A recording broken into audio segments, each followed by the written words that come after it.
সকাল থেকে যুদ্ধ করছি, শরীরটা এমনিই ভালো নেই। তাড়াহুড়ো করে সংসারের সব কাজ করে এখন বেরোচ্ছি। এখন বাজে সকাল 10:45। 10:10-এ রয়েছে ট্রেন। কোথায় যাচ্ছি তাই তো, সঙ্গে থাকো, দেখতে পাবে। লক করলে আর টেনে খুলতে পারবেন না, 2-5 বছরেও নষ্ট হবে না। তিনটে পাবেন 50, চারটে পাবেন। চলে এলাম দাদার বাড়িতে।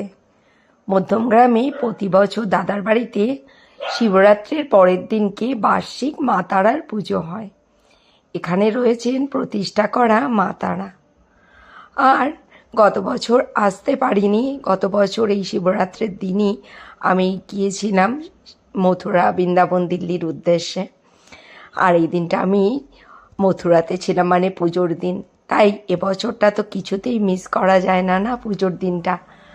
অনেক শরীর খারাপ থাকার সত্ত্বেও চলে এসেছি মা তারার টানে। আর এসেই তো দেখছি বৌদি এখানে মায়ের ভোগ রান্না করছে। এখন প্রায় 12টা 15-20 বাজে এসে পৌঁছেছি। আর আমার ভয়েসটা শুনেই বুঝতেই পারছো গলা ভীষণ ভেঙে গেছে। আসলে পুজো বাড়িতে খুব আনন্দ করেছিলাম, ওই জন্যই গলা ভেঙে গেছে। আর এসে সকালের খাবারে খেয়ে নিলাম লুচি তরকারি। এরই মধ্যে আবার দুপুরের খাওয়ার সময় হয়ে গেল। দুপুরের খাবার খাওয়ার জন্য সবাই বসে পড়েছে। দিদি, মামি, মামা এরা সবাই খাবার পরিবেশন করছিল। ব্যাক টু ব্যাক পুজো বাড়ির সব ভিডিও আসবে, তোমরা অবশ্যই সঙ্গে থেকো।